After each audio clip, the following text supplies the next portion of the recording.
Hi friends, OKPSCയുടെ online coaching ചാനലിലേക്ക് സ്വാഗതം. ഞങ്ങളുടെ ചാനൽ സബ്സ്ക്രൈബ് ചെയ്തിട്ടില്ലാത്തവർ വീഡിയോയ്ക്ക് തൊട്ട് താഴെ കാണുന്ന സബ്സ്ക്രൈബ് ബട്ടൺ ക്ലിക്ക് ചെയ്ത് തൊട്ടടുത്ത് കാണുന്ന ബെൽ ബട്ടൺ അമർത്തി ഓൾ ഓപ്ഷൻ സെലക്ട് ചെയ്താൽ ഞങ്ങൾ അപ്ലോഡ് ചെയ്യുന്ന എല്ലാ ക്ലാസ്സുകളും ഉടൻ തന്നെ ലഭിക്കുന്നതാണ്. ഓൾ ഓപ്ഷൻ സെലക്ട് ചെയ്യാൻ മറക്കാതിരിക്കുക. അപ്പോൾ ഇന്നത്തെ ക്ലാസ് കഴിഞ്ഞ ദിവസം ചെയ്ത ക്ലാസ്സിൻ്റെ തുടർച്ചയാണ്. 20/2/2021 നടന്ന പ്രിലിമിനറി പരീക്ഷയുടെ ചോദ്യങ്ങളുടെ ഡീറ്റെയിൽഡ് സ്റ്റഡിയുടെ രണ്ടാം ഭാഗം. ഒന്നാം ഭാഗം തീർച്ചയായും കാണുക. പരീക്ഷയ്ക്ക് ചോദിക്കാൻ ചാൻസ് ഉള്ള ഒരുപാട് പോയിന്റ്സ് അതിൽ പറഞ്ഞിട്ടുണ്ട്. പ്രിലിമിനറിക്ക് മാത്രമല്ല, എല്ലാ പരീക്ഷകൾക്കും ഡീറ്റെയിൽഡ് സ്റ്റഡി ഉപകാരപ്രദമാകും. പിന്നെ മറ്റൊരു കാര്യം പറയാനുള്ളത്, ഇതിൻ്റെ ആദ്യ ഭാഗത്തിൽ ഒരു മിസ്റ്റേക്ക് വന്നുപോയിട്ടുണ്ട്. 10ാമത്തെ ചോദ്യത്തിൻ്റെ എക്സ്പ്ലനേഷനിൽ മലബാർ കലാപം 1721 എന്നാണ് പറഞ്ഞിരുന്നത്. ഇത് ക്ലാസ്സിനിടയിൽ പറ്റിയ മിസ്റ്റേക്കാണ്. 1721 നടന്നത് ആറ്റിങ്ങൽ കലാപമാണ്. ബ്രിട്ടീഷുകാർക്കെതിരെ കേരളത്തിൽ നടന്ന ആദ്യത്തെ സംഘടിത കലാപമാണ് ആറ്റിങ്ങൽ കലാപം. അത് ഞങ്ങൾ അതേ ചോദ്യത്തിൻ്റെ എക്സ്പ്ലനേഷനിൽ തന്നെ പറഞ്ഞിട്ടുമുണ്ട്. ഓർക്കുക, മലബാർ കലാപം നടന്നത് 1921 തെറ്റ് ചൂണ്ടിക്കാട്ടിയ സുഹൃത്തിന് 1000 താങ്ക്സ്. ക്ലാസ്സിനിടയിൽ ഇതുപോലുള്ള മിസ്റ്റേക്കുകൾ ശ്രദ്ധയിൽപ്പെട്ടാൽ തീർച്ചയായും ഞങ്ങളെ അറിയിക്കുക. അപ്പോൾ ഇന്നത്തെ ഭാഗം നമുക്ക് നോക്കാം. ആദ്യത്തെ ക്വസ്റ്റ്യൻ, റേച്ചൽ കഴ്സൺ രചിച്ച സൈലന്റ് സ്പ്രിംഗ് എന്ന ഗ്രന്ഥത്തിലെ പ്രതിപാദ്യ വിഷയം ഏതാണ്?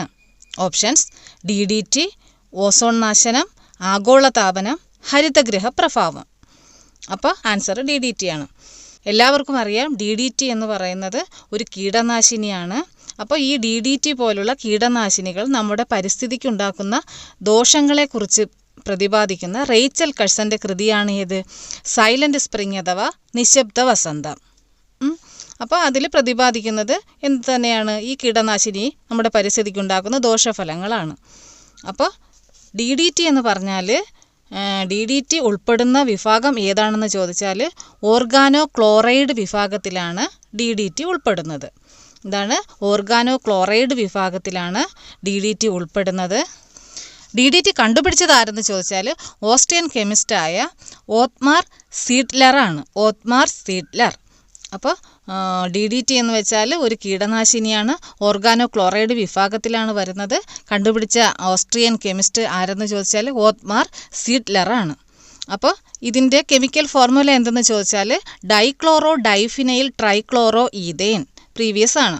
അപ്പോൾ DDTയുടെ കെമിക്കൽ ഫോർമുല എന്തോന്നാണ്? Dichlorodiphenyltrichloroethane. അപ്പോൾ DDT കണ്ടുപിടിച്ച വർഷം ഏതെന്ന് ചോദിച്ചാൽ 1874 എന്നുള്ളതാണ് ആൻസർ. അപ്പോൾ ഇതിലടുത്ത രണ്ടാമത്തെ ഓപ്ഷനാണ് ഓസോൺ നാശനം എന്ന് പറയുന്നത്. അപ്പോൾ ഓസോൺ എന്ന് വെച്ചാൽ നമ്മുടെ അന്തരീക്ഷത്തിൽ 4 പാളികളുണ്ട്. ഏതൊക്കെയാണ്? Troposphere, stratosphere, mesosphere, thermosphere. അതിൽ ഈ രണ്ടാമത്തെ പാളിയായ സ്ട്രാറ്റോസ്ഫിയറിലാണ് ഓസോൺ പാളി കാണപ്പെടുന്നത്. ഓസോൺ പാളി കാണപ്പെടുന്നത്. ഈ ഓസോൺ പാളിയുടെ ധർമ്മം എന്തെന്ന് വെച്ചാൽ അന്തരീക്ഷത്തിലേക്ക് വരുന്ന ഏതാണ്? അൾട്രാവയലറ്റ് പോലുള്ള മാരക രശ്മികളെ നമ്മുടെ ഭൂമിയിലേക്ക് വരാതെ തടഞ്ഞു നിർത്തുന്ന ഒരു കവചമായിട്ട് പ്രവർത്തിക്കുന്നതാണ് ആര്? ഈ ഓസോൺ കവചം, ഈ ഓസോൺ പാളി എന്ന് പറയുന്നത്. അപ്പോൾ ഈ ഓസോൺ പാളിക്ക് വിള്ളലുണ്ടാക്കുന്ന മൂലകങ്ങൾ എന്തോന്ന് ചെയ്യുന്നു? നമ്മുടെ അന്തരീക്ഷത്തിലേക്ക് വരുന്നു. അതിൻ്റെ ഫലമായിട്ട് എന്തോന്ന് സംഭവിക്കുന്നു? ഓസോണിന് നാശം സംഭവിക്കുന്നു. അപ്പോൾ ഈ ഓസോൺ എന്ന് വെച്ചാൽ എന്തോന്നാണ്? ഓസോൺ എന്ന് വെച്ചാൽ ഓക്സിജൻ്റെ 3 തന്മാത്രകൾ ചേരുന്നതാണ് ഏത്? ഓസോൺ എന്ന് പറയുന്നത്. അപ്പോൾ O3. അപ്പോൾ ഓസോണിൻ്റെ കളറ് പ്രീവിയസ് ആയിട്ട് ചോദിച്ചിട്ടുള്ളതാണ്. ഇളം നീല നിറമാണ് ഓസോണിൻ്റെ കളറ്. കൂടാതെ ഓസോൺ പുറത്തുവിടുന്ന സസ്യം ഏതാണെന്ന് ചോദിച്ചിട്ടുണ്ട്. ഓസോൺ പുറത്തുവിടുന്ന സസ്യം ഏതെന്ന് ചോദിച്ചാൽ തുളസി എന്നുള്ളതാണ് ആൻസർ. തുളസിയുടെ ശാസ്ത്രീയ നാമം എന്താണ്? Ocimum sanctum. ഏതാണ്? ഓസിമം സാങ്ക്ടം എന്നുള്ളതാണ് തുളസിയുടെ ശാസ്ത്രീയ നാമം. അപ്പോൾ ഇത്രയും ഓർത്തിരിക്കുക. അപ്പോൾ നമ്മുടെ അന്തരീക്ഷത്തിലെ പാളിയായ സ്ട്രാറ്റോസ്ഫിയറിലാണ് ഓസോൺ പാളി കാണപ്പെടുന്നതെന്ന് നമ്മൾ പറഞ്ഞു. അപ്പോൾ ഈ അന്തരീക്ഷത്തിലുണ്ടാകുന്ന ഈ അൾട്രാവയലറ്റ് രശ്മികൾ, ക്ലോറോ ഫ്ലൂറോ കാർബൺ തുടങ്ങിയവ മൂലം എന്തോന്ന് ചെയ്യുന്നു? ഓസോൺ പാളിക്ക് സുഷിരങ്ങൾ ഉണ്ടാകുന്നു. അതിൻ്റെ ഫലമായിട്ട് എന്തോന്ന് ചെയ്യുന്നു? അൾട്രാവയലറ്റ് രശ്മികൾ നമ്മുടെ ഭൂമിയിലേക്ക് കടന്നു വരുന്നു. ഇനി അടുത്ത അതിൽ തന്നെ വരുന്ന ഒരു പ്രധാനപ്പെട്ട പോയിൻ്റാണ് ലോക ഓസോൺ ഡേ എന്നാണ്. ലോക ഓസോൺ ഡേ എന്നാണെന്ന് വെച്ചാൽ സെപ്റ്റംബർ 16 ലോക ഓസോൺ ദിനമായിട്ട് ആചരിക്കുന്നത്. അപ്പോൾ അടുത്ത നമുക്ക് നോക്കാനുള്ളതാണ് ഹരിതഗൃഹ പ്രഭാവം. അപ്പോൾ carbon dioxide, ozone, methane തുടങ്ങിയ വാതകങ്ങളും നീരാവിയും ഭൂമിയിൽ നിന്ന് ഉയരുന്ന ഭൗമകിരണങ്ങളെ ആഗിരണം ചെയ്ത് ഭൂമിയോടടുത്തുള്ള താപനില കുറയാതെ നിലനിർത്തുന്ന പ്രതിഭാസമാണ് ഏത് പറയുന്നത്, ഹരിതഗൃഹ പ്രഭാവം എന്ന് പറയുന്നത്. അപ്പോൾ ഇതിന് കാരണമാകുന്ന വാതകങ്ങളെ എന്തു പറയുന്നു, ഹരിതഗൃഹ വാതകങ്ങൾ എന്ന് പറയുന്നു. അപ്പോൾ ഈ ഹരിതഗൃഹ വാതകങ്ങളിൽ പ്രധാനപ്പെട്ടതാണ് ഏത്, കാർബൺ ഡൈ ഓക്സൈഡ് എന്ന് പറയുന്നത്. അപ്പോൾ ഹരിതഗൃഹ പ്രഭാവത്തിന് കാരണമാകുന്ന വാതകങ്ങൾക്ക് പറയുന്ന പേരാണ് ഹരിതഗൃഹ വാതകങ്ങൾ.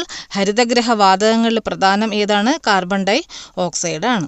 അപ്പോൾ ഹരിതഗൃഹ വാതകത്തിലൂടെ അന്തരീക്ഷത്തിൻ്റെ താപനില വർദ്ധിക്കുന്നതിനെ നമ്മൾ എന്തോന്ന് പറയുന്നു, ആഗോള താപനം എന്ന് പറയുന്നു. അപ്പോൾ ഈ പോയിന്റ്സ് എല്ലാം തന്നെ അങ്ങോട്ടും ഇങ്ങോട്ടും റിലേറ്റഡ് ആയിട്ട് ഉള്ളതാണ്. അപ്പോൾ അത് നന്നായിട്ടൊന്ന് നോക്കുക. അപ്പോൾ DDT എന്ന് വെച്ചാൽ DDTയുടെ ശാസ്ത്രീയ നാമം ഡൈക്ലോറോ ഡൈഫിനൈൽ ട്രൈക്ലോറോ ഈഥേൻ എന്നാണ്.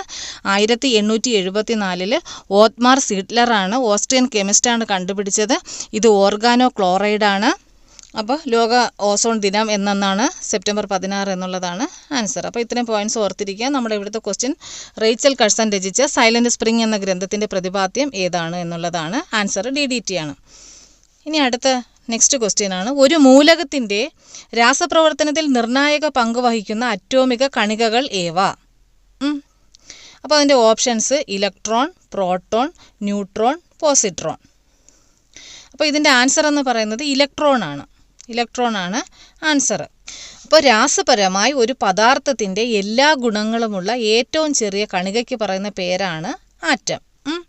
ഒരു ആറ്റത്തിന് മധ്യഭാഗത്തായിട്ടൊരു ന്യൂക്ലിയസ് ഉണ്ടായിരിക്കും. ആ ന്യൂക്ലിയസിൽ എന്തൊക്കെ ഉണ്ടായിരിക്കും, പ്രോട്ടോണും ന്യൂട്രോണും ഉണ്ടായിരിക്കും. പിന്നെ എന്താണ്, അതിന് പുറത്തായിട്ട് ഇലക്ട്രോണുകൾ സഞ്ചരിക്കുന്ന ഒരു പാതയുണ്ടായിരിക്കും. ഈ പാതയെ നമ്മൾ എന്ത് പറയുന്നു, ഓർബിറ്റ് അഥവാ ഷെല്ലുകൾ എന്ന് പറയുന്നു. ഈ ഓർബിറ്റ് അഥവാ ഷെല്ലുകളിലാണ് എന്തോന്ന് കാണപ്പെടുന്നത്, ഇലക്ട്രോണുകൾ കാണപ്പെടുന്നത്. അപ്പോൾ ഇത്രയും മനസ്സിലാക്കിയിരിക്കുക. ബേസിക് ആയിട്ടുള്ള കാര്യമാണ്. രാസപരമായിട്ട് ഒരു പദാർത്ഥത്തിൻ്റെ എല്ലാ ഗുണങ്ങളുമുള്ള ഏറ്റവും ചെറിയ കണം ഏത് എന്ന് ചോദിച്ചാൽ ആറ്റമാണ്. ഒരു ആറ്റത്തിന് പ്രധാനമായിട്ടും മധ്യഭാഗത്തായിട്ടൊരു ന്യൂക്ലിയസ് ഉണ്ടായിരിക്കും. ന്യൂക്ലിയസിൽ പ്രോട്ടോണും ന്യൂട്രോണും ഉണ്ടായിരിക്കും. പിന്നെ എന്തോന്നാണ്, അവയ്ക്ക് ചുറ്റും ഇലക്ട്രോണുകൾ കറങ്ങുന്ന ഒരു സഞ്ചാര പാതയുണ്ടായിരിക്കും. അതിനെ ഓർബിറ്റ് അഥവാ ഷെൽ എന്ന് പറയുന്നു. അപ്പോൾ ഇത്രയും ഓർത്തിരിക്കുക. ഇനി അടുത്ത നമുക്ക് ഇതിൽ ഓരോ കണവും ആര് കണ്ടെത്തി എന്നുള്ളതും അവരുടെ ചാർജ് എന്താണെന്നും അവരുടെ മാസ് എന്താണെന്നുള്ളതെന്ന് പെട്ടെന്ന് നോക്കി പോവാം. അപ്പോൾ അതിൽ ഫസ്റ്റാണ് ഇലക്ട്രോൺ കണ്ടുപിടിച്ച ശാസ്ത്രജ്ഞൻ ആരാണ്, J.J. തോംസൺ. ആരാണ്, J.J. തോംസൺ. ഇലക്ട്രോണിൻ്റെ ചാർജ് എന്താണെന്ന് ചോദിച്ചാൽ നെഗറ്റീവ് ചാർജാണ്. ഇലക്ട്രോണിന് നെഗറ്റീവ് ചാർജാണ്. ഇലക്ട്രോണിൻ്റെ മാസ് എത്രയെന്ന് ചോദിച്ചാൽ 9.109 × 10⁻³ കിലോഗ്രാമാണ്. എത്രയാണ്, 9.109 × 10⁻³ കിലോഗ്രാം. ഏതിൻ്റെ മാസാണ്, ഇലക്ട്രോണിൻ്റെ മാസ്. അപ്പോൾ ഇലക്ട്രോൺ കണ്ടെത്തിയത് J.J. തോംസൺ. നെഗറ്റീവ് ചാർജാണ് ഇലക്ട്രോണിന്. ഇലക്ട്രോണിൻ്റെ മാസ് എത്രയെന്ന് ചോദിച്ചാൽ 9.109 × 10⁻³ കിലോഗ്രാം. ഇനി അടുത്ത അതേപോലെയാണ് ന്യൂക്ലിയസിൽ കാണപ്പെടുന്ന മറ്റൊരു കണമാണ് ന്യൂട്രോൺ കണ്ടുപിടിച്ചത് ആര് എന്ന് ചോദിച്ചാൽ ജെയിംസ് ചാഡ്വിക് ആണ് ന്യൂട്രോൺ കണ്ടുപിടിച്ചത്. ന്യൂട്രോണിന് ചാർജ് ഉണ്ടോ എന്ന് ചോദിച്ചാൽ ന്യൂട്രോണിന് ചാർജ് ഇല്ല. ന്യൂട്രോണിൻ്റെ മാസ് എത്രയെന്ന് ചോദിച്ചാൽ ന്യൂട്രോൺ ആണ് ആറ്റത്തിൽ ചാർജ് കൂടിയ കണം. ന്യൂട്രോണിൻ്റെ ചാർജ് എത്രയാണ്, 1.6749 × 10⁻⁻27 കിലോഗ്രാം ആണ്. 1.6749 × 10⁻⁻27 കിലോഗ്രാം. ഇനി അടുത്ത കണമാണ് ഏത്, പ്രോട്ടോൺ കണ്ടുപിടിച്ചത് ഏണസ്റ്റ് റൂദർഫോർഡ് ആണ്. പ്രോട്ടോണിൻ്റെ ചാർജ് പോസിറ്റീവാണ്. പ്രോട്ടോണിൻ്റെ മാസ് എന്ന് പറഞ്ഞാൽ 1.6726 × 10⁻⁻27. ന്യൂട്രോണിന് 1.6749. ഇവിടെ വരുമ്പോൾ എത്ര വരും, 1.6726. അപ്പോൾ ആ വ്യത്യാസം ഒന്ന് മനസ്സിലാക്കിയിരുന്നാൽ അത് പെട്ടെന്ന് മനസ്സിൽ നിൽക്കുന്ന കാര്യമാണ്. ഇനി അടുത്ത നമുക്ക് ഓപ്ഷനിൽ തന്നിട്ടുള്ള ഒന്നാണ് പോസിട്രോൺ എന്ന് പറയുന്നത്. ഇപ്പോൾ പോസിട്രോൺ എന്ന് വെച്ചാൽ ഇലക്ട്രോണിൻ്റെ അതേ മാസം പക്ഷേ വിപരീത ചാർജുമുള്ളത്. വിപരീത ചാർജ് എന്നാൽ പോസിറ്റീവ് ചാർജ് ആയിരിക്കും. ആ കണങ്ങളെയാണ് എന്തോന്ന് പറയുന്നത്, പോസിട്രോൺ എന്ന് പറയുന്നത്. അപ്പോൾ പോസിട്രോൺ കണ്ടുപിടിച്ച ശാസ്ത്രജ്ഞനാണ് കാൾ ആൻഡേഴ്സൺ. ആരാണ്, കാൾ ആൻഡേഴ്സൺ. അപ്പോൾ ഇത്രയും കാര്യം മനസ്സിലാക്കി വയ്ക്കുക. ഇലക്ട്രോൺ, പ്രോട്ടോൺ, ന്യൂട്രോൺ കണ്ടുപിടിച്ചത് നമുക്കൊരു കോഡ് വെച്ച് പഠിക്കാൻ പറ്റും. Pen RTC. പെൻ എന്ന് എഴുതിയിട്ട് പിയുടെ താഴെ 6, PEN പെൻ, ഇയുടെ താഴെ ടി, എന്നിൻ്റെ താഴെ സി, പെൻ RTC. അപ്പോൾ proton Rutherford, electron JJ Thomson, neutron Chadwick. നമുക്ക് പെട്ടെന്ന് അത് ഓപ്ഷനിൽ നിന്ന് കിട്ടും. അടുത്ത നെക്സ്റ്റ് ക്വസ്റ്റ്യൻ, കലാമിൻ ഏത് ലോഹത്തിൻ്റെ അയിരാണ്? കലാമിൻ ഏത് ലോഹത്തിൻ്റെ അയിരാണ്? Options calcium, magnesium, zinc, manganese. ഇവിടുത്തെ ആൻസർ എന്താണ്? സിങ്ക് എന്നുള്ളതാണ് ആൻസർ. അപ്പോൾ കലാമിൻ ഏത് ലോഹത്തിൻ്റെ അയിരാണ്? കലാമിൻ സിങ്കിൻ്റെ അയിരാണ് ഏത്? കലാമിൻ എന്ന് പറയുന്നത്. അപ്പോൾ നമുക്ക് കുറച്ച് ഇമ്പോർട്ടൻ്റ് ആയിട്ടുള്ള കുറച്ച് ലോഹത്തിൻ്റെ അയിരുകളെ നമുക്കൊന്ന് നോക്കാം.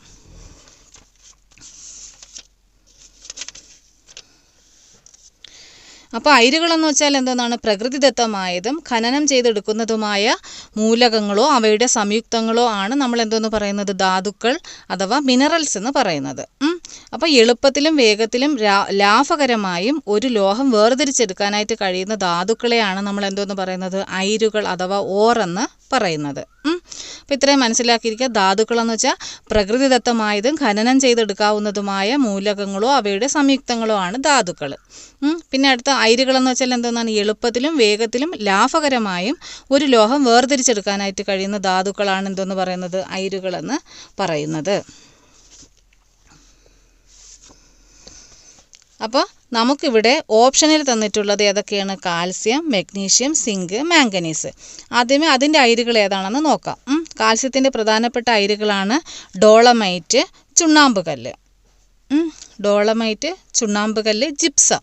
ചുണ്ണാമ്പുകല്ല് എന്ന് വെച്ചാൽ ലൈംസ്റ്റോൺ. ഡോളമൈറ്റ്, ചുണ്ണാമ്പുകല്ല്, ജിപ്സം എന്നിവ കാൽസ്യത്തിൻ്റെ ഏതാണ്? അയിരുകളാണ്. ഇനി അടുത്ത മഗ്നീഷ്യത്തിൻ്റെ അയിരാണ് ഡോളമൈറ്റും മാഗ്നസൈറ്റും. ഏതാണ്? ഡോളമൈറ്റും മാഗ്നസൈറ്റും. ഇനി അടുത്ത സിങ്കിൻ്റെ അയിരാണ് ഏത്? കലാമിനും സിങ്ക് ബ്ലെൻഡും. ഏതാണ്? കലാമിൻ, സിങ്ക് ബ്ലെൻഡ് എന്നിവ സിങ്കിൻ്റെ ഏതാണ്? അയിരുകളാണ്. മാംഗനീസിൻ്റെ അയിരാണ് പൈറോലുസൈറ്റും മാഗ്നറ്റൈറ്റും. പൈറോലുസൈറ്റും മാഗ്നറ്റൈറ്റും എന്ന് പറയുന്നത് ഏതിൻ്റെയാണ്? മാംഗനീസിൻ്റെ അയിരുകളാണ്. അപ്പോൾ ഇത്രയാണ് നമ്മൾ ഓപ്ഷനിൽ തന്നിട്ടുള്ളത്. കാൽസ്യത്തിൻ്റെ അയിര് ഡോളമൈറ്റ്, ചുണ്ണാമ്പുകല്ല്, gypsum, magnesium, dolomite, magnesite, zinc, calamine, zinc blende, manganese, pyrolusite, magnetite. ഇനി അടുത്ത നമുക്ക് പരീക്ഷയ്ക്ക് ചോദിക്കാനായിട്ട് ചാൻസ് ഉള്ള കുറച്ച് മൂലകങ്ങളുടെ കുറച്ച് ലോഹങ്ങളുടെ അയിരുകൾ നമുക്കൊന്ന് നോക്കാം. അതിൽ ഇമ്പോർട്ടൻ്റ് ആയിട്ടുള്ളതാണ് അലൂമിനിയം. അലൂമിനിയത്തിൻ്റെ അയിരാണ് ബോക്സൈറ്റും ക്രയോലൈറ്റും. Aluminium, bauxite, cryolite. അടുത്തത് യുറേനിയം. യുറേനിയത്തിൻ്റെ അയിരാണ് പിച്ച് ബ്ലെൻഡും കാർണോറ്റൈറ്റും. ഏതൊക്കെയാണ്? പിച്ച് ബ്ലെൻഡ്, കാർണോറ്റൈറ്റ് എന്നിവ യുറേനിയത്തിൻ്റെ അയിരുകളാണ്. ഇനി അടുത്ത ടൈറ്റാനിയത്തിൻ്റെ അയിരാണ് ഇൽമനൈറ്റും റൂട്ടൈലും. ഏതാണ്? ഇൽമനൈറ്റ്, റൂട്ടൈൽ എന്നിവ ടൈറ്റാനിയത്തിൻ്റെ അയിരാണ്. മെർക്കുറിയുടെ അയിരാണ് സിനബാർ. ഏതാണ്? Mercury, cinnabar. മുൻപ് ചോദിച്ചിട്ടുള്ളതാണ്. ഇനി അടുത്ത പ്രധാനപ്പെട്ടതാണ് തോറിയം. തോറിയത്തിൻ്റെ അയിരാണ് മോണസൈറ്റ്. തോറിയത്തിൻ്റെ അയിരാണ് മോണസൈറ്റ്. ഇനി അടുത്തത് ഇരുമ്പിൻ്റെ അയിരാണ് haematite, magnetite, iron pyrites. Haematite, magnetite, iron pyrites എന്നിവ ഇരുമ്പിൻ്റെ അയിരുകളാണ്. ലെഡിൻ്റെതാണ് ഗലീന. Lead, galena. ഇനി അടുത്തത് ഏതാണ്? ഇമ്പോർട്ടൻ്റ് ആയിട്ടുള്ളതാണ് മഗ്നീഷ്യം. Magnesium, magnesite, dolomite. അടുത്ത ടിന്നിൻ്റെതാണ്. ടിന്നിൻ്റെ അയിരാണ് കാസിറ്ററൈറ്റ്. അത് ഇമ്പോർട്ടൻ്റ് ആണ്, നോക്കിയിരിക്കുക. ഇനി അടുത്തത് ആൻറ്റിമണി. ആൻറ്റിമണിയുടേതാണ് സ്റ്റിപ്നൈറ്റ്. Stibnite, antimony. ഇനി അടുത്ത ക്രോമിയത്തിൻ്റെ അയിരാണ് ക്രോമൈറ്റ്. ഏതാണ്? ക്രോമൈറ്റ്. അപ്പോൾ ഇതാണ് പ്രധാനപ്പെട്ട അയിരുകൾ. അടുത്ത ക്വസ്റ്റ്യൻ ആണ് ഭാവിയിലെ ഇന്ധനം. Options carbon dioxide, nitrogen, oxygen, hydrogen. അപ്പോൾ ഭാവിയിലെ ഇന്ധനം എന്നറിയപ്പെടുന്ന ക്വസ്റ്റ്യൻ്റെ ആൻസർ ഏതാണ്? ഹൈഡ്രജൻ ആണ്. ഏതാണ്? ഹൈഡ്രജനാണ് ഭാവിയിലെ ഇന്ധനം എന്നറിയപ്പെടുന്നത്. അപ്പോൾ നമുക്ക് കുറച്ച് പോയിൻറ്റ്സ് ഒന്ന് എക്സാം ഓറിയൻ്റ് ആയിട്ട് ഒന്ന് നോക്കാം. അപ്പോൾ ഇത് ഇമ്പോർട്ടൻ്റ് ആണ്. അപ്പോൾ ഭാവിയുടെ ഇന്ധനം എന്നറിയപ്പെടുന്നത് ഏതാണ്? ഹൈഡ്രജനെ കുറിച്ച് നമുക്ക് ആദ്യം നോക്കാം. ഹൈഡ്രജനാണ്. ഏറ്റവും സാന്ദ്രത കുറഞ്ഞ മൂലകം ഏതാണെന്ന് ചോദിച്ചാൽ ഏതാണ്? ഹൈഡ്രജനാണ്. ഹൈഡ്രജൻ്റെ അറ്റോമിക നമ്പർ എത്രയെന്ന് ചോദിച്ചാൽ 1 ആണ്. ഹൈഡ്രജൻ ജലം ഉൽപ്പാദിപ്പിക്കുന്നത് എന്ന അർത്ഥം വരുന്ന മൂലകമാണ് ഏത്? ഹൈഡ്രജൻ. അറ്റോമിക നമ്പരും മാസ് നമ്പരും 1 മൂലകം ഏതാണ്? ഹൈഡ്രജനാണ്. കൂടാതെ പ്രപഞ്ചത്തിൽ ഏറ്റവും കൂടുതലുള്ള മൂലകവും ഏത് തന്നെയാണ്? ഹൈഡ്രജൻ തന്നെയാണ്. ഇനി അടുത്ത റോക്കറ്റിൽ ഉപയോഗിക്കുന്ന ഉപയോഗിക്കുന്ന ഇന്ധനം ഏതാണെന്ന് ചോദിച്ചാൽ അത് ലിക്വിഡ് ഹൈഡ്രജൻ ആണ്. റോക്കറ്റിൽ ഉപയോഗിക്കുന്ന ഇന്ധനമാണ് ലിക്വിഡ് ഹൈഡ്രജൻ. ന്യൂക്ലിയസിൽ ന്യൂട്രോൺ ഇല്ലാത്ത മൂലകം ഏതെന്ന് ചോദിച്ചാലും ഏതാണ്? ഹൈഡ്രജൻ ആണ്. ഏറ്റവും ഭാരം കുറഞ്ഞ മൂലകം ഏതാണെന്ന് ചോദിച്ചാൽ ഹൈഡ്രജൻ ആണ്.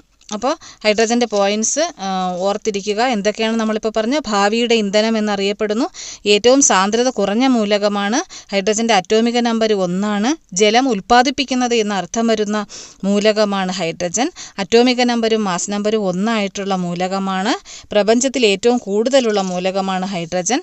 റോക്കറ്റുകളിൽ ഉപയോഗിക്കുന്ന ഇന്ധനം ഏതെന്ന് ചോദിച്ചാൽ ലിക്വിഡ് ഹൈഡ്രജനാണ്. ന്യൂക്ലിയസിൽ ന്യൂട്രോൺ ഇല്ലാത്ത മൂലകം ഏതെന്ന് ചോദിച്ചാൽ ഏതാണ്? ഹൈഡ്രജനാണ്. ഏറ്റവും ഭാരം കുറഞ്ഞ മൂലകം ഏതെന്ന് ചോദിച്ചാൽ ഹൈഡ്രജൻ ആണ്. കൂടാതെ സ്വയം കത്തുന്ന മൂലകം ഏതെന്ന് ചോദിച്ചാൽ ഏതാണ്? ആൻസർ ഹൈഡ്രജൻ ആണ്. സൂര്യനിൽ ഏറ്റവും കൂടുതലുള്ള മൂലകവും ഏത് തന്നെയാണ്? ഹൈഡ്രജൻ തന്നെയാണ്. കലോറി മൂല്യം കൂടിയ ഇന്ധനം ഏതെന്ന് ചോദിച്ചാൽ ഏതാണ്? ഹൈഡ്രജൻ ആണ്. കൂടാതെ വനസ്പതി നിർമ്മാണത്തിന് ഉപയോഗിക്കുന്ന മൂലകം ഏതാണെന്ന് ചോദിച്ചാൽ ഏതാണ്? ഹൈഡ്രജൻ ആണ്. എല്ലാ ആസിഡിലും പൊതുവായിട്ടുള്ള ഘടകം ഏതാണെന്ന് ചോദിച്ചാൽ ഏതാണ്? ഹൈഡ്രജൻ ആണ്. ഹൈഡ്രജൻ വാണിജ്യപരമായി നിർമ്മിക്കുന്ന പ്രക്രിയയ്ക്ക് പറയുന്ന പേരാണ് ഏത്? ബോഷ് പ്രക്രിയ. ഏതാണ്? ബോഷ് പ്രക്രിയ. ഹൈഡ്രജൻ ലാമ്പുകൾ പുറപ്പെടുവിക്കുന്ന നിറം ഏതാണെന്ന് ചോദിച്ചാൽ ഏതാണ്? നീല നിറമാണ്. നീല നിറമാണ്.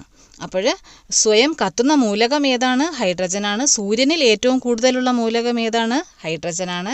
കലോറി മൂല്യം കൂടിയ ഇന്ധനം ഏതാണെന്ന് ചോദിച്ചാൽ ഏതാണ്? ഹൈഡ്രജനാണ്. വനസ്പതി നിർമ്മാണത്തിന് ഉപയോഗിക്കുന്ന മൂലകം ഏതെന്ന് ചോദിച്ചാൽ ഹൈഡ്രജനാണ്. എല്ലാ ആസിഡുകളിലെയും പൊതുഘടകം ഏതെന്ന് ചോദിച്ചാൽ ഹൈഡ്രജനാണ്. ഹൈഡ്രജൻ വാണിജ്യപരമായി നിർമ്മിക്കുന്ന പ്രക്രിയ ഏതെന്ന് ചോദിച്ചാൽ ബോഷ് പ്രക്രിയയാണ്. ഹൈഡ്രജൻ ലാമ്പ് പുറപ്പെടുവിക്കുന്ന നിറം ഏതാണെന്ന് ചോദിച്ചാൽ ഏതാണ്? നീല നിറമാണ്. ഇനി അടുത്തത് മനുഷ്യനിർമ്മിത പെട്രോളായി ഉപയോഗിക്കുന്നത് എന്ന് പറഞ്ഞിട്ട് പ്രീവിയസ് ആയിട്ട് ചോദിച്ചിട്ടുണ്ട്. ഏതാണ്? മനുഷ്യനിർമ്മിത പെട്രോളായിട്ട് ഉപയോഗിക്കുന്നത് ഏതാണെന്ന് ചോദിച്ചാൽ ഹൈഡ്രജൻ ആണ്. അപ്പോൾ ഇത്രയും പോയിൻറ്റ്സ് ഹൈഡ്രജൻ്റെ ഭാഗത്ത് നിന്ന് മനസ്സിലാക്കി വെക്കുക. ഇതിനപ്പുറമായിട്ട് ഇനി ഹൈഡ്രജനിൽ നിന്ന് ചോദിക്കാനായിട്ടൊന്നുമില്ല. അപ്പോൾ മനസ്സിലാക്കി വെച്ചേക്കുക. ഇനി അടുത്ത നമുക്ക് അതിൽ നോക്കാനുള്ളതാണ് ഓക്സിജൻ. ഓക്സിജൻ്റെ അറ്റോമിക നമ്പർ 8. ഓക്സിജൻ കണ്ടെത്തിയത് ആരെന്ന് ചോദിച്ചാൽ ജോസഫ് പ്രീസ്റ്റ്ലിയാണ് ഓക്സിജൻ കണ്ടെത്തിയത്. കൂടാതെ ഭൂവൽക്കത്തിൽ ഏറ്റവും കൂടുതലുള്ള മൂലകം ഏതെന്ന് ചോദിച്ചാൽ ഏതാണ്? ഓക്സിജൻ എന്നുള്ളതാണ് ആൻസർ. അന്തരീക്ഷത്തിൽ കൂടുതൽ കാണപ്പെടുന്ന രണ്ടാമത്തെ മൂലകം ഏതെന്ന് ചോദിച്ചാലും ഏതാണ്? ഓക്സിജൻ ആണ്. ആസിഡ് ഉണ്ടാക്കുന്നത് എന്നർത്ഥം വരുന്ന മൂലകമാണ് ഏത്? ഓക്സിജൻ. ഓക്സിജൻ്റെ പ്രധാന അലോട്രോപ്പാണ് ഓസോൺ, O3. നമ്മൾ നേരത്തെ ഡിസ്കസ് ചെയ്തു. O3 ആണ് ഓസോൺ. ഓക്സിജൻ കണ്ടെത്തിയ വർഷം ഏതെന്ന് ചോദിച്ചാൽ 1774 ഓക്സിജൻ എന്ന പേര് നൽകിയ ശാസ്ത്രജ്ഞൻ ആരെന്ന് ചോദിച്ചാൽ ലാവോസിയെ ആണ്. അപ്പോൾ ലാവോസിയെ ആണ് ഓക്സിജൻ എന്ന പേര് നൽകിയത്. ഓക്സിജൻ വ്യാപകമായി നിർമ്മിക്കുന്ന പ്രക്രിയയ്ക്ക് പറയുന്ന പേര് എന്താണെന്ന് ചോദിച്ചാൽ അംശിക സ്വേദനം എന്നാണ്. അപ്പോൾ ഹൈഡ്രജൻ വ്യാവസായികമായിട്ട് നിർമ്മിക്കുന്ന പ്രക്രിയയാണ് ബോഷ് പ്രോസസ്സ്. ഇവിടെ ഓക്സിജൻ നിർമ്മിക്കുന്നത് ഏതാണ്? അംശിക സ്വേദനം അഥവാ ഫ്രാക്ഷണൽ ഡിസ്റ്റിലേഷൻ. അത് ഓർത്തിരിക്കുക. അപ്പോൾ ഓക്സിജൻ്റെ അറ്റോമിക നമ്പർ 8. ഓക്സിജനെ കണ്ടെത്തിയത് ആരാണ്? ജോസഫ് പ്രീസ്റ്റ്ലിയാണ്. ഭൂവൽക്കത്തിൽ ഏറ്റവും കൂടുതലുള്ള മൂലകം ഏതാണ്? ഓക്സിജനാണ്. അന്തരീക്ഷത്തിൽ ഏറ്റവും കൂടുതൽ കാണപ്പെടുന്ന രണ്ടാമത്തെ മൂലകം ഏതാണെന്ന് ചോദിച്ചാൽ ഓക്സിജനാണ്. അത് 21%. ആസിഡ് ഉണ്ടാക്കുന്നത് എന്നർത്ഥം വരുന്ന മൂലകമാണ് ഓക്സിജൻ. ഓക്സിജൻ്റെ പ്രധാന അലോട്രോപ്പാണ് ഓസോൺ, O3. ഇനി അടുത്ത നമ്മുടെ ഓപ്ഷനിലുള്ളതാണ് നൈട്രജൻ. നൈട്രജൻ്റെ അറ്റോമിക നമ്പർ 7. നൈട്രജൻ കണ്ടെത്തിയത് ഡാനിയൽ റൂദർഫോർഡ് ആണ് കണ്ടെത്തിയത്. എന്നാൽ നൈട്രജൻ എന്ന പേര് നൽകിയത് ലാവോസിയെ ആണ്. അപ്പോൾ അന്തരീക്ഷത്തിൽ ഏറ്റവും കൂടുതലുള്ള മൂലകം ഏതെന്ന് ചോദിച്ചാൽ ഏതാണ്? നൈട്രജൻ ആണ്. അന്തരീക്ഷത്തിൽ ഏറ്റവും കൂടുതലുള്ളത് നൈട്രജൻ ആണ്. എത്ര ശതമാനം എന്ന് ചോദിച്ചാൽ 78%. അപ്പോൾ നൈട്രജൻ അറ്റോമിക നമ്പർ 7 ആണ്. ഡാനിയൽ റൂദർഫോർഡ് ആണ് കണ്ടെത്തിയത്. അന്തരീക്ഷത്തിൽ ഏറ്റവും കൂടുതലുള്ള മൂലകമാണ് നൈട്രജൻ, 78%. ഇനി അടുത്ത നമ്മുടെ അതിൽ ഓപ്ഷനിലുള്ളതാണ് ഏത്? Carbon dioxide. ഏതാണ്? Carbon dioxide. അപ്പോൾ കാർബൺ ഡൈ ഓക്സൈഡിൻ്റെ പ്രത്യേകം നമ്മൾ നേരത്തെ പറഞ്ഞു. ഹരിതഗൃഹ പ്രഭാവത്തിന് കാരണമാകുന്ന മൂലകമാണ് ഏത്? Carbon dioxide. പിന്നെ കാർബൺ ഡൈ ഓക്സൈഡ് ഏതാണ്? അഗ്നിശമനികളിൽ ഉപയോഗിക്കുന്ന മൂലകം ഏതെന്ന് ചോദിച്ചാൽ ഏതാണ്? കാർബൺ ഡൈ ഓക്സൈഡ് ആണ്. കാർബൺ ഡൈ ഓക്സൈഡാണ് തെളിഞ്ഞ ചുണ്ണാമ്പ് വെള്ളത്തെ പാൽനിറമാക്കുന്നത്. അത് പ്രീവിയസ് ആണ്.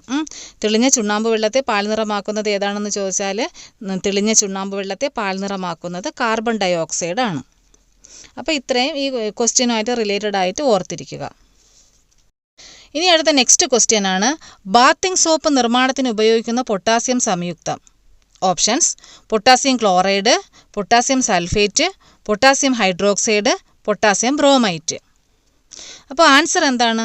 പൊട്ടാസ്യം ഹൈഡ്രോക്സൈഡ് എന്നുള്ളതാണ് ആൻസർ. അപ്പോൾ ബാത്തിങ് സോപ്പ് നിർമ്മാണത്തിന് ഉപയോഗിക്കുന്ന പൊട്ടാസ്യം സംയുക്തം ഏത് എന്ന് ചോദിച്ചാൽ പൊട്ടാസ്യം ഹൈഡ്രോക്സൈഡ് എന്നുള്ളതാണ് കറക്റ്റ് ആൻസർ. അപ്പോൾ സോപ്പ് നിർമ്മാണത്തിന് പറയുന്ന പേരെന്താണ്? സാപ്പോണിഫിക്കേഷൻ എന്നാണ് പറയുന്നത്. അപ്പോൾ ഈ സോപ്പ് നിർമ്മാണത്തിൽ ലഭിക്കുന്ന ഉപോൽപ്പന്നം ഏതാണെന്ന് ചോദിച്ചാൽ ഗ്ലിസറിനാണ്. സോപ്പ് നിർമ്മാണത്തിൽ ലഭിക്കുന്ന ഉപോൽപ്പന്നമാണ് ഗ്ലിസറിൻ. സോപ്പിൽ നിന്നും ഗ്ലിസറിനെ വേർതിരിക്കുന്ന പ്രോസസ്സിന് പറയുന്ന പേരാണ് സാൾട്ടിങ് ഔട്ട്. എന്താണ് സാൾട്ടിങ് ഔട്ട്? സാൾട്ടിങ് ഔട്ട് എന്ന് വെച്ചാൽ സോപ്പിൽ നിന്നും ഗ്ലിസറിനെ വേർതിരിക്കുന്ന പ്രോസസ്സിന് പറയുന്ന പേരാണ് സാൾട്ടിങ് ഔട്ട്. ഇനി അടുത്ത നമ്മുടെ ബാത്തിങ് സോപ്പിൻ്റെ നിർമ്മാണത്തിൽ ഉപയോഗിക്കുന്നത് പൊട്ടാസ്യം ഹൈഡ്രോക്സൈഡും എന്നാൽ വാഷിംഗ് സോപ്പിൻ്റെ നിർമ്മാണത്തിന് ഉപയോഗിക്കുന്നത് സോഡിയം ഹൈഡ്രോക്സൈഡും ആണ്. അത് ഓർത്തിരിക്കുക. ബാത്തിങ് സോപ്പിൻ്റെ നിർമ്മാണത്തിന് പൊട്ടാസ്യം ഹൈഡ്രോക്സൈഡും വാഷിംഗ് സോപ്പിൻ്റെ നിർമ്മാണത്തിന് സോഡിയം ഹൈഡ്രോക്സൈഡുമാണ് ഉപയോഗിക്കുന്നത്. ഇനി അടുത്ത സോപ്പിൻ്റെ ഗുണനിലവാരം നിശ്ചയിക്കുന്ന ഘടകമാണ് TFM, ടോട്ടൽ ഫാറ്റി മാറ്റർ എന്ന് പറയുന്നത്. അപ്പോൾ ഈ TFMൻ്റെ അടിസ്ഥാനത്തിൽ നമുക്ക് സോപ്പ് പ്രധാനമായിട്ടും 3 തരംതിരിക്കാം. 1-ാം തരം, 2-ാം തരം, 3-ാം തരം അങ്ങനെ. 76% കൂടുതൽ TFM അടങ്ങിയിട്ടുള്ള സോപ്പാണ് 1-ാം തരം സോപ്പ്. ഇനി അടുത്ത 2-ാം തരത്തിൽ വരുന്നത് 70-നും 75-നും ഇടയിൽ TFM ഉള്ളതാണ് ഏത്? 2-ാം തരത്തിൽപ്പെടുന്ന സോപ്പ്. ഇനി അടുത്ത 3-ാം തരം എന്താണ്? 60 മുതൽ 69% വരെ TFM അടങ്ങിയതാണ് 3-ാം തരം സോപ്പ്. അപ്പോൾ സോപ്പിൻ്റെ നിർമ്മാണവുമായി ബന്ധപ്പെട്ട് ഇത്രയും പോയിന്റ്സ് ഓർത്തിരിക്കുക. സോപ്പ് നിർമ്മാണ പ്രക്രിയയ്ക്ക് പറയുന്ന പേരാണ് സാപ്പോണിഫിക്കേഷൻ. സോപ്പ് നിർമ്മാണത്തിൽ ലഭിക്കുന്ന ഉപോൽപ്പന്നമാണ് ഗ്ലിസറിൻ. സോപ്പിൽ നിന്നും ഗ്ലിസറിനെ വേർതിരിക്കുന്ന പ്രോസസ്സാണ് സാൾട്ടിങ് ഔട്ട്. ബാത്തിങ് സോപ്പ് നിർമ്മാണത്തിന് പൊട്ടാസ്യം ഹൈഡ്രോക്സൈഡ് ഉപയോഗിക്കുന്നു, എന്നാൽ വാഷിംഗ് സോപ്പ് നിർമ്മാണത്തിന് സോഡിയം ഹൈഡ്രോക്സൈഡ് ഉപയോഗിക്കുന്നു. ഇനി അടുത്ത എൻ്റെ സോപ്പിൻ്റെ ഗുണനിലവാരം നിശ്ചയിക്കുന്നത് TFM ആണ്, ടോട്ടൽ ഫാറ്റി മാറ്റർ എന്നാണ് അതിനെ പറയുന്നത്. അതനുസരിച്ച് നമുക്ക് സോപ്പിനെ 3 തരംതിരിക്കാം. 1-ാം തരത്തിൽ വരുന്നത് 76% അതിൽ കൂടുതലോ TFM അടങ്ങിയിട്ടുള്ളതാണ്. 2-ാം തരത്തിൽ വരുന്നത് 70-നും 75% ഇടയിൽ TFM അടങ്ങിയിട്ടുള്ളതാണ്. 3-ാം തരത്തിൽ വരുന്നത് 60 മുതൽ 69% വരെ TFM അടങ്ങിയിട്ടുള്ളതാണ്.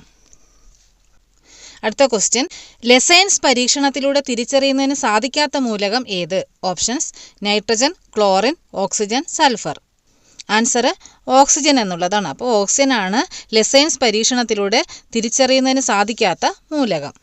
അപ്പോൾ അതിൽ ഓപ്ഷൻ തന്നിരിക്കുന്നതിൽ നൈട്രജനും ഓക്സിജനും ഒക്കെ നമ്മൾ നേരത്തെ പറഞ്ഞിട്ടുള്ളതാണ്. അതിലടുത്ത് ക്ലോറിനുണ്ട്. അപ്പോൾ ക്ലോറിൻ എന്ന് വെച്ചാൽ ക്ലോറിൻ ഉൾപ്പെടുന്നത് ഏതിലാണ്? 17-ാമത്തെ ഗ്രൂപ്പിലാണ്. 17-ാം ഗ്രൂപ്പ് മൂലകങ്ങളെ നമ്മൾ ഹാലജൻ എന്ന് പറയുന്നു. ഹാലജനിൽ ഉൾപ്പെടുന്നത് ഏതൊക്കെയാണ്? Chlorine, fluorine, bromine, iodine, astatine. ഏതൊക്കെയാണ്? Chlorine, fluorine, bromine, iodine, astatine എന്നിവ ഹാലജനുകളാണ്. ഇനി അടുത്ത ക്ലോറിൻ മൂലകം കണ്ടെത്തിയത് ആരാണെന്ന് ചോദിച്ചാൽ കാൾ ഷീലയാണ്. ക്ലോറിൻ ഒരു മൂലകമാണെന്ന് കണ്ടെത്തിയത് ഹംഫ്രി ഡേവിയും ക്ലോറിന് ആ പേര് നൽകിയത് ആര് തന്നെയാണ്? ഹംഫ്രി ഡേവി തന്നെയാണ്. അപ്പോൾ ഇത്ര ഇതിൽ ഓർത്തിരിക്കുക. ക്ലോറിൻ എന്ന് വെച്ചാൽ ഉൾപ്പെടുന്നത് ഏത് ഗ്രൂപ്പിലാണ്? 17-ാം ഗ്രൂപ്പിലാണ്. 17-ാം ഗ്രൂപ്പ് മൂലകങ്ങളെ നമ്മൾ എന്തു പറയുന്നു? ഹാലജനുകൾ എന്ന് പറയുന്നു. പിന്നെ അടുത്തത് ക്ലോറിൻ മൂലകം കണ്ടെത്തിയത് ആരാണ്? കാൾ ഷീലയാണ്. അത് ഒരു മൂലകമാണെന്ന് കണ്ടെത്തിയത് ആരാണ്? ഹംഫ്രി ഡേവിയാണ്. ക്ലോറിന് പേര് നൽകിയത് ആരാണ്? ഹംഫ്രി ഡേവിയാണ്. ഇനി അടുത്തത് സൾഫർ. ഓപ്ഷനിൽ വരുന്നതാണ് സൾഫർ. സൾഫറിൻ്റെ അറ്റോമിക നമ്പർ 16 ആണ്. സൾഫറിനെ അറിയപ്പെടുന്നത് എങ്ങനെയെന്ന് വെച്ചാൽ കോപ്പറിൻ്റെ ശത്രു എന്നറിയപ്പെടുന്നത് ഏതാണ്? സൾഫറാണ്. കോപ്പറിൻ്റെ ശത്രു എന്നറിയപ്പെടുന്നത് സൾഫറാണ്. അപ്പോൾ സൾഫർ ലയിക്കുന്ന ലായനി ഏതാണ് എന്ന് ചോദിച്ചാൽ കാർബൺ ഡൈ സൾഫൈഡാണ് സൾഫർ ലയിക്കുന്ന ലായനി. അപ്പോൾ സൾഫറിൻ്റെ അറ്റോമിക നമ്പർ 16. സൾഫർ അറിയപ്പെടുന്നത് എങ്ങനെയാണ്? കോപ്പറിൻ്റെ ശത്രു എന്നാണ് അറിയപ്പെടുന്നത്. സൾഫർ ലയിക്കുന്ന ലായനി ഏതാണെന്ന് ചോദിച്ചാൽ കാർബൺ ഡൈ സൾഫൈഡ് ആണ്. അടുത്ത നെക്സ്റ്റ് ക്വസ്റ്റ്യൻ: പ്രവൃത്തി ചെയ്യാനുള്ള കഴിവാണ് ഡാഷ്. ഓപ്ഷൻസ്: ദ്രവ്യം, ബലം, ഊർജം, പിണ്ഡം. അപ്പോൾ ഇവിടുത്തെ ആൻസർ എന്താണ്? ഊർജം എന്നുള്ളതാണ് ആൻസർ. അപ്പോൾ പ്രവൃത്തി ചെയ്യാനുള്ള കഴിവാണ് ഏത്? ഊർജം എന്ന് പറയുന്നത്. അപ്പോൾ ബാക്കിയുള്ള ഓപ്ഷൻസ് നമുക്കൊന്ന് നോക്കാം. അപ്പോൾ ദ്രവ്യം എന്ന് വെച്ചാൽ എന്തോന്നാണ്? സ്ഥിതി ചെയ്യാൻ സ്ഥലം ആവശ്യമുള്ളതും ഭാരമുള്ളതുമായ ഏതൊരു വസ്തുവിനെയും നമ്മൾക്ക് എന്ത് പറയുന്നു? ദ്രവ്യമെന്ന് പറയുന്നു. സ്ഥിതി ചെയ്യാനായിട്ട് സ്ഥലം ആവശ്യമുള്ളതും ഭാരമുള്ളതുമായ ഏതൊരു വസ്തുവിനെയും ദ്രവ്യമെന്ന് പറയുന്നു. ദ്രവ്യം പ്രധാനമായിട്ടും എത്ര അവസ്ഥകളിൽ സ്ഥിതി ചെയ്യുന്നു? 7 അവസ്ഥകളിൽ സ്ഥിതി ചെയ്യുന്നു. ഇനി അടുത്ത ഏതാണ്? അടുത്ത ഓപ്ഷനിൽ വരുന്നതാണ് ബലം. അപ്പോൾ ഒരു വസ്തുവിൻ്റെ ആകൃതിക്കോ വലുപ്പത്തിനോ വ്യാപ്തത്തിനോ നിശ്ചലാവസ്ഥയ്ക്കോ ചലനാവസ്ഥയ്ക്കോ മാറ്റം വരുത്തുകയോ അതിനുള്ള പ്രവണത ഉളവാക്കുകയോ ചെയ്യുന്നത് എന്താണോ അതാണ് എന്ത്? ബലമെന്ന് പറയുന്നത്.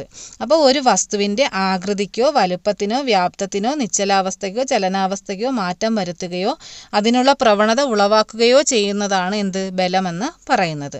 ഇനി അടുത്ത ഓപ്ഷനാണ് ഊർജ്ജം. ഊർജ്ജം എന്ന് വെച്ചാൽ എന്താണ്? പ്രവൃത്തി ചെയ്യാനുള്ള കഴിവിനെയാണ് നമ്മളെന്തെന്ന് പറയുന്നത്? ഊർജ്ജം എന്ന് പറയുന്നത്.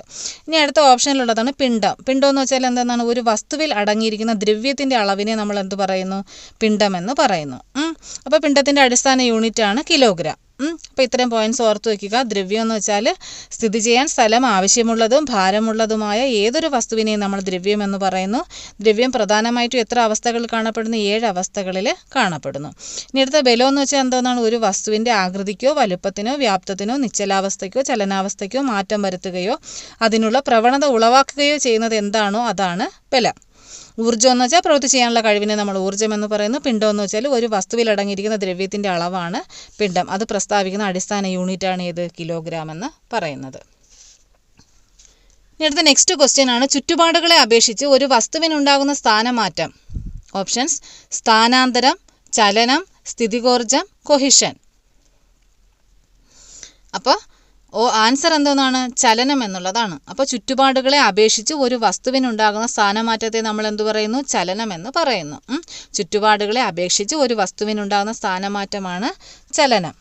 ഇനി അടുത്ത ഓപ്ഷനിൽ തന്നിട്ടുള്ളതാണ് സ്ഥാനാന്തരം. സ്ഥാനാന്തരം എന്ന് വെച്ചാൽ എന്താണ്? ഒരു വസ്തുവിൻ്റെ ആദ്യ സ്ഥാനത്ത് നിന്നും അന്ത്യസ്ഥാനത്തേക്കുള്ള നേർരേഖാ ദൂരത്തെ നമ്മൾ എന്ത് പറയുന്നു? സ്ഥാനാന്തരം എന്ന് പറയുന്നു. എന്താണ്? ഒരു വസ്തുവിൻ്റെ ആദ്യ സ്ഥാനത്ത് നിന്നും അന്ത്യസ്ഥാനത്തേക്കുള്ള നേർരേഖാ ദൂരം, അതിനെ നമ്മൾ എന്ത് പറയുന്നു? സ്ഥാനാന്തരം എന്ന് പറയുന്നു. ഇനി അടുത്ത എന്താണ്? സ്ഥിതികോർജ്ജം എന്ന് വെച്ചാൽ എന്താണ്? ഒരു വസ്തുവിൻ്റെ സ്ഥാനം കൊണ്ടുണ്ടാകുന്ന ഊർജ്ജത്തെ നമ്മൾ എന്ത് പറയുന്നു? സ്ഥിതികോർജ്ജം എന്ന് പറയുന്നു. ഒരു വസ്തുവിന് സ്ഥാനം കൊണ്ടുണ്ടാകുന്ന ഊർജ്ജമാണ് സ്ഥിതികോർജ്ജം. കൊഹിഷൻ എന്ന് വെച്ചാൽ ഒരേ ഇനം തന്മാത്രകൾ തമ്മിലുള്ള ആകർഷണ ബലത്തെ നമ്മൾ എന്ന് പറയുന്നു? കൊഹിഷൻ എന്ന് പറയുന്നു. അപ്പോൾ സ്ഥാനാന്തരം എന്ന് വെച്ചാൽ ഒരു വസ്തുവിൻ്റെ ആദ്യ സ്ഥാനത്ത് നിന്നും അന്ത്യസ്ഥാനത്തേക്കുള്ള നേർരേഖ ദൂരത്തെ നമ്മൾ എന്ത് പറയുന്നു? സ്ഥാനാന്തരം എന്ന് പറയുന്നു. ചലനം എന്ന് വെച്ചാൽ ചുറ്റുപാടുകളെ അപേക്ഷിച്ച് ഒരു വസ്തുവിനുണ്ടാകുന്ന സ്ഥാനമാറ്റത്തെ നമ്മൾ ചലനം എന്ന് പറയുന്നു. സ്ഥിതികോർജ്ജം എന്ന് വെച്ചാൽ ഒരു വസ്തുവിന് സ്ഥാനം കൊണ്ടുണ്ടാകുന്ന ഊർജ്ജത്തെ നമ്മൾ സ്ഥിതികോർജ്ജം എന്നും, കൊഹിഷൻ എന്ന് വെച്ചാൽ ഒരേ ഇനം തന്മാത്രകൾ തമ്മിലുള്ള ആകർഷണ ബലത്തെ കൊഹിഷൻ എന്ന് പറയുന്നു. അടുത്ത ക്വസ്റ്റ്യൻ: ദ്രവ്യത്തിന് എത്ര അവസ്ഥകളാണ് ഉള്ളത്? അപ്പോൾ ഓപ്ഷൻസ് 3, 4, 7, 5. അപ്പം നമ്മൾ നേരത്തെ നോട്ട് ചെയ്തിട്ടുള്ളതാണ്. ദ്രവ്യത്തിന് എത്ര അവസ്ഥകളുണ്ട്? ദ്രവ്യത്തിന് 7 അവസ്ഥകളുണ്ട്. അപ്പോൾ അത് ഏതൊക്കെയാണെന്ന് നമുക്കൊന്ന് നോക്കാം. ഏതൊക്കെയാണ്? ഖരം, ദ്രാവകം, വാതകം, plasma, Bose Einstein condensate, fermionic condensate, quark gluon plasma. ഏതൊക്കെയാണ്? ഖരം, ദ്രാവകം, വാതകം, plasma, Bose Einstein condensate, fermionic condensate, quark gluon plasma. ഇത്രയാണ് ദ്രവ്യത്തിൻ്റെ പ്രധാനപ്പെട്ട അവസ്ഥകൾ. 7 അവസ്ഥകൾ ഓർത്തിരിക്കുക. അടുത്ത next question: 1 newton is equal to dash dyne. Options: 100, 10⁵5, 98, 102. അപ്പോൾ ഇവിടുത്തെ ആൻസർ എത്രയാണ്?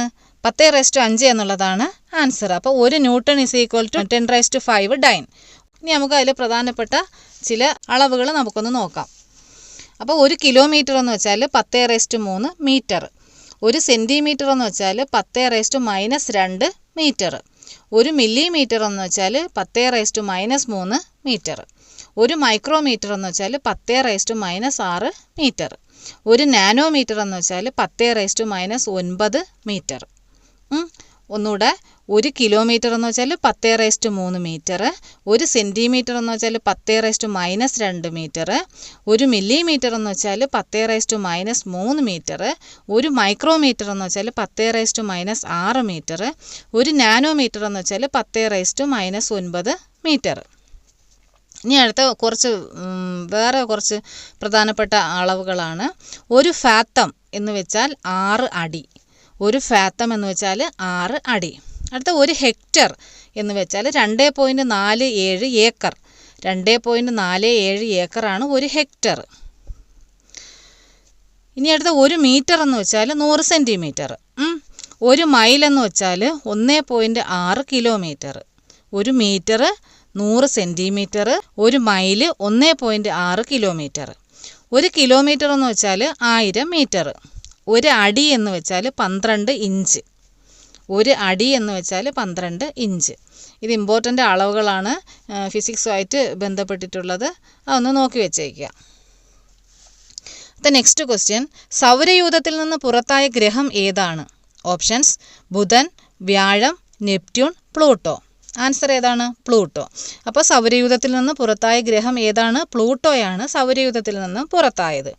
അപ്പോൾ നമുക്ക് മറ്റുള്ള ഗ്രഹത്തിൻ്റെ പ്രത്യേകതകൾ കുറച്ച് നമുക്കൊന്ന് നോക്കാം. അപ്പോൾ ബുധനെന്ന് വെച്ചാൽ ഏറ്റവും ചെറിയ ഗ്രഹമാണ്. സൂര്യനോട് അടുത്ത് സ്ഥിതി ചെയ്യുന്ന ഗ്രഹമാണ് ബുധൻ. പിന്നെ എന്തോന്നാണ്? ദൈർഘ്യം കുറഞ്ഞ വർഷങ്ങളുള്ള ഗ്രഹമാണ് ബുധൻ. അപ്പോൾ ബുധൻ്റെ പ്രത്യേകത എന്താണ്? ഏറ്റവും ചെറിയ ഗ്രഹമാണ്, സൂര്യനോട് അടുത്ത് സ്ഥിതി ചെയ്യുന്നു, ദൈർഘ്യം കുറഞ്ഞ വർഷങ്ങളാണ് ബുധനുള്ളത്. ഇനി അടുത്ത വ്യാഴം. അപ്പോൾ വ്യാഴത്തിൻ്റെ പ്രത്യേകത എന്ന് വെച്ചാൽ ഏറ്റവും വലിയ ഗ്രഹമാണ്. ഏറ്റവും വലിയ ഗ്രഹം ഏതെന്ന് ചോദിച്ചാൽ വ്യാഴം, പ്രീവിയസ് ആണ്. ഭ്രമണവേഗത കൂടിയ ഗ്രഹം ഏതെന്ന് ചോദിച്ചാൽ ഏതാണ്? വ്യാഴമാണ്. പിന്നെ അടുത്ത ഏതാണ്? ചുവന്ന പൊട്ട് കാണപ്പെടുന്ന ഗ്രഹം ഏതാണ്? വ്യാഴമാണ്. അപ്പോൾ ഏറ്റവും വലിയ ഗ്രഹമാണ്, ഭ്രമണവേഗത കൂടിയ ഗ്രഹമാണ്, ചുവന്ന പൊട്ട് കാണപ്പെടുന്ന ഗ്രഹമാണ് വ്യാഴം. പിന്നെ അടുത്ത നമ്മുടെ ഓപ്ഷൻ തന്നിട്ടുള്ളതാണ് നെപ്റ്റ്യൂൺ.